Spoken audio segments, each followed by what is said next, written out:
What is up, guys? Marcellus Williams, aka TheSwolefessor, here to educate you on health, fitness, and social well-being. And today, guys, I want to take you through my 3-step method for addressing weak points in a lift. And this can apply pretty much, guys, to any lift, but it works really well when we're talking about compound movements: bench, squat, deadlift, chin-ups, overhead press, any of your big movements. It works with isolation movements as well, but most people don't tend to have as many issues, adjusting or getting stronger on their isolation movements for the same reasons that they do with their big compound movements. So let's get right into it. More often than not, guys, whenever I'm dealing with clients, or just you guys ask me questions in general, when it's like, hey, I've hit a stall on a lift, or hey, I really struggle with this particular part of the lift, think weak points that are keeping you from progressing on the lift itself, right? Whether it's like, you're squatting, you're coming out of the hole, whether it's bench press and you get stuck right at that sticking point right at the middle, or you have trouble coming off your chest, things like that. That's what I'm talking about when I'm referring to weak point training. And even though a lot of you may think, oh, this is only useful if we're talking about like strength or getting stronger on a lift,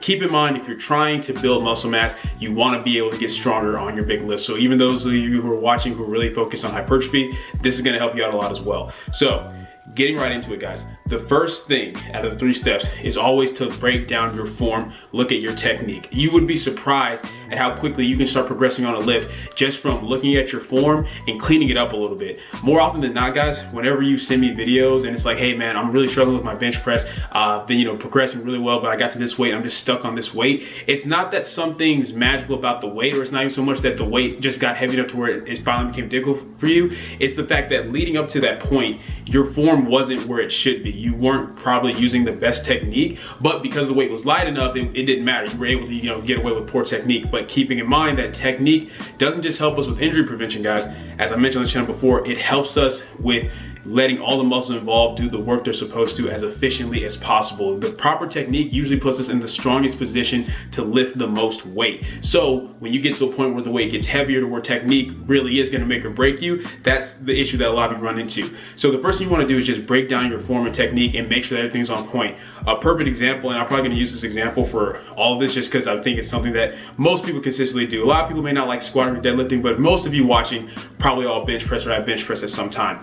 Little things like, you're bench pressing, you're doing your sets of 3s, 5, 10s, whatever, and you get to a point where it's like, man, I'm just really struggling with this weight. I can't get off my chest, things like that, right? Well, look at your technique. Is everything on point? Mind you, everyone's form is gonna look a little bit different. Some people's elbows are slightly more flared than others, but we have to look out for things like, okay, is your grip too close? Or you're closer than like 45 degrees? Like if you're benching like this, that's a problem. Unless you're doing like a close grip bench, then you're not in an optimal position as far as power. Are you making sure that you're leading with your elbows? Are your elbows leading the movement? What I mean by that, guys, when you bench press, when you're coming down, it's a diagonal movement, right? If we start off straight, we're coming down diagonally, we're leading with our elbows, and then we're gonna press upward, correct? So it's not a straight bar path like with the squat, for example. It's a diagonal movement, and we can make sure we're doing that if we're kind of leading the movement with our elbows. We're coming down with our elbows and pushing up and over in a diagonal movement. Little things like that are gonna make a very, very big difference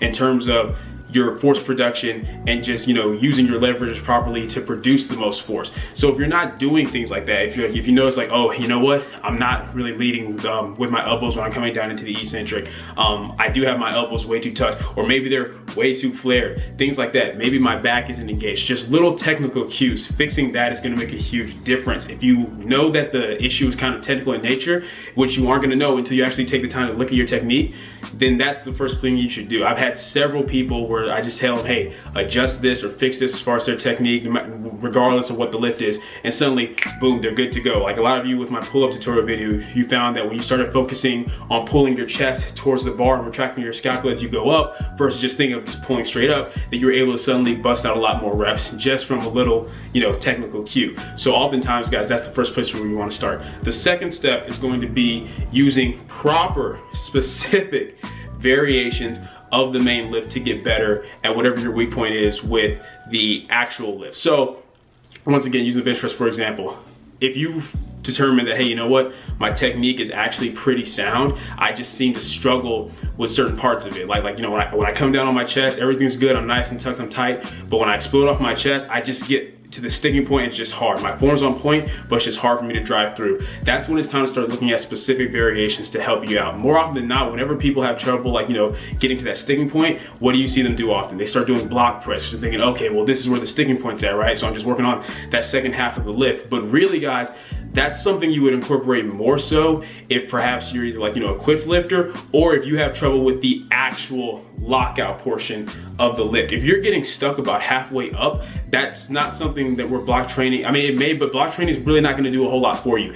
Your issue is that you're weak off of your chest. Now, a lot of you are thinking, no, I don't get stuck off the chest. I come off the chest fine, but I just get to the sticking point. Well, if you were coming off as powerfully as you could be off the chest, there's no reason you should get stuck at that sticking point, right? If you're coming off strong off the chest, you'll drive through that sticking point, and then you really shouldn't have issues with the lockout either, because the lockout is technically the easiest part of the lift, right? So if you're dealing with that, you wanna start incorporating things like longer pauses on your bench press. Start doing pause bench press, 2 count, 3 count. Start doing close grip pause bench press, because that's gonna help you for 2 reasons. For one, with the closer grip, it's a longer range of motion, which is gonna build up more strength in your triceps and your chest.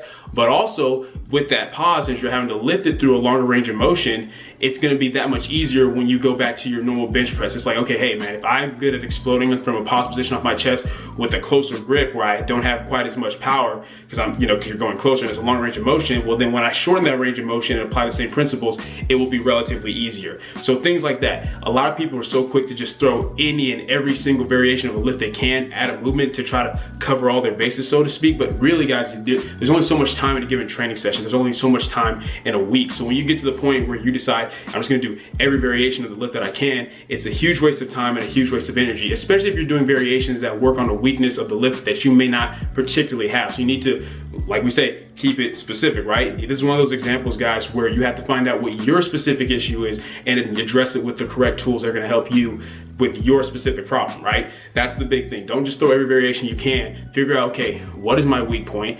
Why am I dealing with this weak point? If it's something technical, let's address that first. But if it goes beyond that, I need to just get stronger with that area, then let's start incorporating it. The same thing with squats, right? Like if you have trouble exploding out of the hole or maintaining tightness coming out of the hole, start incorporating pause squats, because it's gonna force you to work and become more powerful coming out of that position at the bottom of the hole.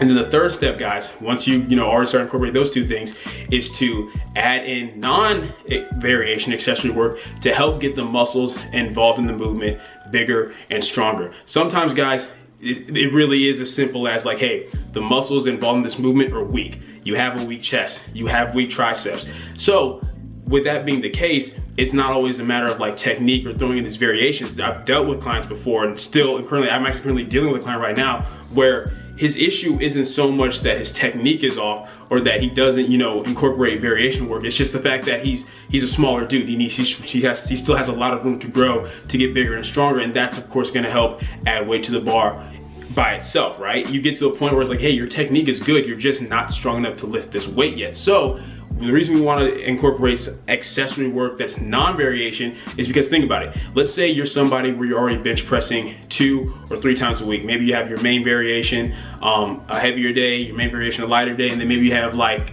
a variation day where you're doing like, close grip or 3 count pause, however it may be. But let's say at the point you're at, whether it's, bench squat, deadlift, with the amount of volume you're already doing, that trying to throw in extra bench work is gonna really hinder your recovery, right? It's like, we know that bench is gonna be great for getting our chest and triceps and shoulders stronger and bigger, but if we're already doing so much of that to the point where it's like, man, I don't know if I can handle any more volume with that, that's where accessory work is great. Something like a tricep press down for getting the tricep bigger, that's excellent. Why? Well, if we stop and think about it, it's a smaller movement, right? But it's gonna allow us to get a little bit more volume, a little bit more total workload on the muscle for stimulating more growth, but it's not gonna hinder our recovery anywhere near as much because it's not a big movement like the bench press. Same thing with squats, like throwing in like, Bulgarian split squats. Yes, it's a compound movement. Yes, it's gonna work the legs, it's gonna help your quads grow, but it's just not quite as taxing on the body as doing heavy barbell squats. So that's a good time to incorporate accessory work. And that's why I told you guys, I'm not by any means anti-isolation movement or anti-accessory work. It's just knowing how to properly properly incorporated to help you best with your goals. If your goal is like, you know, in general, like with hypertrophy, I'm trying to get a bigger chest, tricep, and shoulders, but you're not doing any type of compound work, you're doing just isolation work, well, that's a problem. You're gonna get the most bang for your buck and the most total workload from those big, heavy compound movements. But when you get to the point where you're already doing so much of that to where, hey, if I try to throw an extra, I'm gonna start dealing with recovery issues, but this is a weak point for me and I wanna work on it, that's where that isolation work comes in, or just accessory work in general. It doesn't even have to necessarily be like an isolation movement, like doing incline dumbbell press is gonna help you